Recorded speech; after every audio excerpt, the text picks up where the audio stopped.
गुरुवार का दिन नोएडा और ग्रेटर नोएडा के लिए प्रदूषण के लिहाज से बेहद ही खराब रहा। गुरुवार को पूरे देश में सबसे ज्यादा प्रदूषण नोएडा ग्रेटर नोएडा में मापा गया है। गुरुवार को ग्रेटर नोएडा में AQI 448 और नोएडा में AQI 441 दर्ज किया गया। ये हाल तब है जबकि नोएडा विकास प्राधिकरण और यूपी प्रदूषण नियंत्रण बोर्ड वायु प्रदूषण फैलाने वालों पर 2 करोड़ से ज्यादा का जुर्माना लगा चुका है। यूपी PCB के मुताबिक गुरुवार को नोएडा और ग्रेटर नोएडा में हवा में पार्टिकुलेट मैटर 2.5 13 गुना ज्यादा रहे और गुरुवार को हवा में 2.5 और PM10 का स्तर 500 माइक्रोग्राम घन मीटर रहा, जिससे सांस के मरीजों को खासी परेशानी का सामना करना पड़ रहा है। तो देश में सबसे ज्यादा प्रदूषित शहरों की लिस्ट में शामिल हो गया है ग्रेटर नोएडा। नोएडा यहाँ जो एयर क्वालिटी इंडेक्स है वो 5 गुना ज्यादा तेजी से बढ़ चुका है। हवा की गुणवत्ता बेहद ही खराब स्थिति में पहुंच गई है और खासतौर पर सांस लेने में लोगों को दिक्कतों से दो चार होना पड़ रहा है। और ये तस्वीरें भी आपको दिखा रहे हैं, धूल किस तरीके से नजर आ रही है। विजिबिलिटी सड़कों पर बेहद ही कम हो चली है, धुंध नजर आ रही है और सर्दी का सितम और ऐसे में प्रदूषण की समस्या लोगों को दोहरी मुश्किलों में डाल रही है।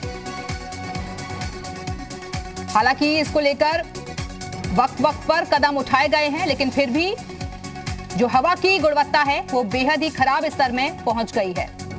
गुरुवार को भी सड़कों पर धूल उड़ रही थी। हालांकि कई जगहों पर प्राधिकरण की ओर से पानी का छिड़काव भी किया गया, लेकिन प्रदूषण के बढ़ते स्तर को देखते हुए ये नाकाफी साबित हो रहा है।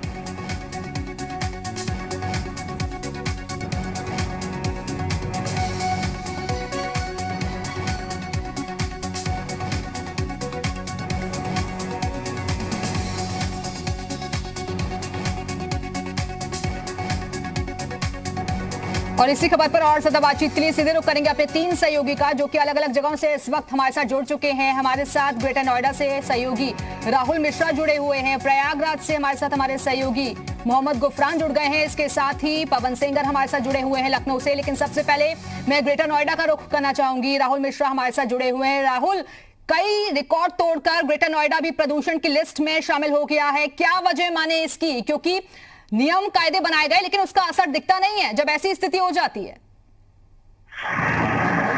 नियम कानून तो बनाए गए हैं लेकिन नियम कानून का कहीं सीधे तौर पे उसका असर नहीं दिखाई देता और यही कारण है कि इस तरीके से AQI लेवल ग्रेटर नोएडा की हम बात करें तो 448 AQI लेवल है और नोएडा की बात करें तो 441 है। मतलब कि यदि नोएडा के भाई देखा जाए तो 7 पॉइंट ही केवल नीचे है ग्रेटर नोएडा से। कारण कई हैं, इसमें सीधे तौर पे यदि कहा जाए कि जिस तरीके से कंस्ट्रक्शन वर्क चलता है, चाहे रोड का कंस्ट्रक्शन वर्क हो, चाहे बिल्डिंग का कंस्ट्रक्शन वर्क हो, और उनके लिए जो मानकों को तैयार किया गया है कि यदि आप बिल्डिंग का कंस्ट्रक्शन करते हैं तो बिल्डिंग का कंस्ट्रक्शन के लिए बाकायदे आपको वहां पर छिड़काव करना जरूरी होगा। उसके साथ ही साथ क्योंकि धूल ना उड़े इसके लिए छिड़काव करना जरूरी होगा।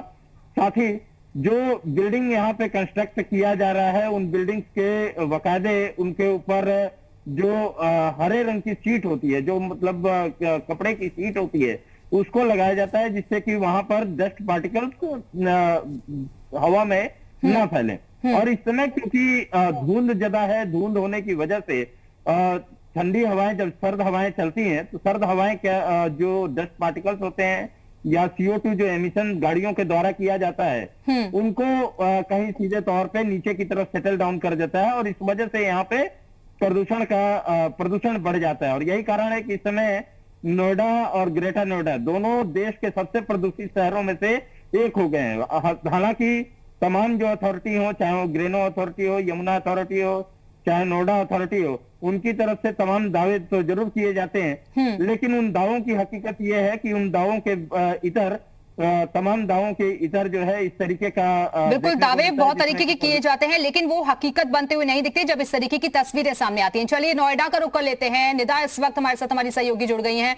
निदा, ये बेहद ही हालात जो बन रहे हैं चिंताजनक, एक तो सर्दी का सितम और ऊपर से पॉल्यूशन का लेवल भी इतना हाई।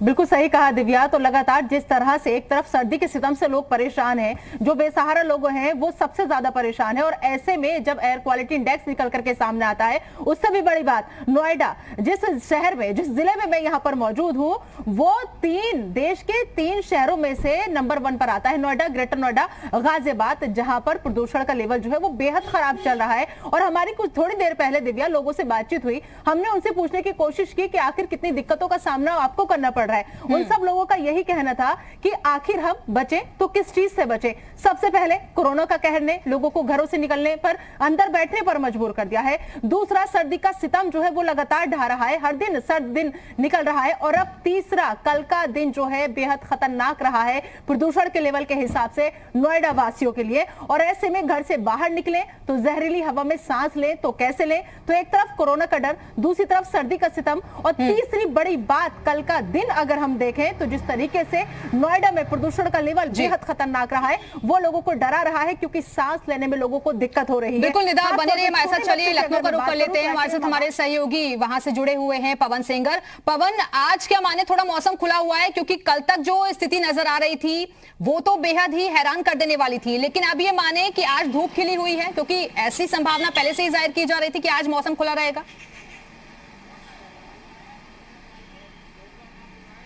हाँ देखिए, आज मौसम खुला हुआ है, धूप खिली हुई है, लेकिन जो एयर क्वालिटी इंडेक्स है वो 372 के करीब है। मतलब अनहेल्दी और सीवियर कंडीशन है एयर क्वालिटी की अगर बात करें, क्योंकि पॉल्यूशन लेवल लगातार बढ़ रहा है। धुंध और शीतलहर की वजह से जो डस्ट पार्टिकल्स हैं वो एक तरीके से उनका स्तर काफी नीचे है। जहां जहां कंस्ट्रक्शन का काम चल रहा है, या जहां पे छिड़काव पानी का नहीं हो पा रहा है, या जहां पे कंस्ट्रक्शन जो नियम है कि आप ग्रीन कलर का शीट लगाएंगे, वहां पे पानी का छिड़काव करेंगे, वहां पे उस तरीके के उन मानकों को ध्यान में नहीं रखा जा रहा है। लिहाजा जो एयर क्वालिटी इंडेक्स है वो लगातार बढ़ रही है। अगर 50 रहता है एयर क्वालिटी इंडेक्स तो ये मान करके चला जाता है कि वो हेल्दी होता है, लेकिन उसके ऊपर जैसे जैसे स्थिति बढ़ती है वो अनहेल्दी सीवियर कंडीशन की तरफ चले जाता है मामला। और लखनऊ में 300 से ऊपर है, मतलब अनहेल्दी और सीवियर कंडीशन है। प्री मैच्योर डेथ का कारण बनता है ये। शायद यही वजह है कि स्थिति काफी भयावह है। हालांकि लगातार प्रशासन प्रयास कर रहा है। जो एलडीए वीसी का चार्ज लखनऊ डीएम के पास है। अगर लखनऊ की बात करें तो लगातार कार्रवाई करते हुए दिखाई दे रहे हैं। अलग अलग कंस्ट्रक्शन स्पॉट पे जाते हैं, वहां पे सील करते हैं, कार्रवाई करते हैं। बात है पवन, जिस तेजी से काम किया जाना चाहिए वो तेजी कहीं नजर नहीं आ रही है। चलिए प्रयागराज का रुख कर लेते हैं, मोहम्मद गुफरान हमारे साथ जुड़े हुए हैं। गुफरान, आपको याद होगा कि दिवाली से पहले भी संवेदनशील घोषित किए गए थे कई शहर उत्तर प्रदेश के भी, लेकिन फिलहाल क्या स्थिति नजर आती है प्रयागराज में? क्योंकि हालात तो वहां पर भी वैसे ही हैं। कंस्ट्रक्शन साइट पर आप देख लीजिए, जाकर कूड़ा जलाया जा रहा है जगह जगह। बिल्कुल दिव्या, बहुत अच्छे हालात यहाँ के भी नहीं है अगर दूसरे शहरों के मुकाबले बात की जाए। प्रयागराज की अगर एक्यूआई की बात करें तो यहाँ 170 के आसपास का पहुंच चुका है। तो एक तरीके से खतरनाक स्थिति है। ऐसे में जो हालात जो है वो एक तरीके से नियंत्रण से बाहर है। वायु का जो प्रदूषण का जो असर है वो लोगों को खासा परेशान कर रहा है। खास करके जो सांस के मरीज है, दमा के जो मरीज है, उनके लिए ये बेहद मुश्किलों भरा समय है, क्योंकि कोविड काल से वो निकले हैं। उसके बाद वायु प्रदूषण और जो ठंड का सितम है वो इन तीनों के बीच उनके लिए मुश्किल भरा समय है। जरूरी इंतजाम जो होते हैं इसको लेकर के जो प्रयागराज प्रशासन की तरफ से वो उठाए जरूर जा रहे हैं, लेकिन अभी तक बिल्कुल गुफरान, आप बने रहेगा हमारे साथ, लौटेंगे आपके पास। तो चलिए एक बार फिर से नोएडा का रुख कर लेते हैं। हमारे साथ हमारी सहयोगी निदा लगातार जुड़ी हुई है। निदा, लेकिन सबसे अहम सवाल तो ये हो जाता है कि 2 करोड़ रुपए तक का जुर्माना तक वसूला जा चुका है, लेकिन अभी भी कोई सुधार नहीं। आने वाले वक्त जो है वो तो और मुश्किल भरे होंगे, क्योंकि सर्दियां बढ़ेंगी, धुंध और ज्यादा दे रहेगी सड़कों पर। बिल्कुल सही कहा दिव्या आपने, स्थिति जो है बहुत भयावह हो चुकी है, बहुत भयानक हो चुकी है। और ऐसे में जिस तरीके से कंस्ट्रक्शन की अगर हम बात करें काम की, तो कोरोना काल था उसमें काम हल्का पड़ गया था, लेकिन अब जगह जगह कंस्ट्रक्शन भी हो रहा है। उससे भी बड़ी बात कि अगर हम बात करें प्राधिकरण की, तो 2 करोड़ से ज्यादा का जुर्माना वो ऐसे लोगों से वसूल चुकी है जो मानकों का उल्लंघन कर रहे थे। लेकिन बावजूद इसके, सोचिए 2 करोड़ की रकम बहुत ज्यादा होती है, जुर्माना लग गया है, वसूला जा चुका है, लेकिन इतने पर भी आज हम और आप नोएडा जैसे शहर में किस जहरीली हवा में में सांस लेने को मजबूर है, ये आप भी जानती हैं और ये हम भी जानते हैं। और इनके अलावा तमाम वो लोग जो नोएडा वासी है, जो नोएडा में गुजर बसर कर रहे हैं, न जाने कितनी आबादी ऐसी है। बिल्कुल, तो देश में सबसे ज्यादा प्रदूषित शहरों की लिस्ट में शामिल हो गया है नोएडा, ग्रेटर नोएडा, और ऐसे में हालात जो हैं चिंताजनक बने हुए हैं। बहुत बहुत शुक्रिया आपका, आप सभी सहयोगियों का हमारे साथ जुड़ने के लिए, जानकारी देने के लिए।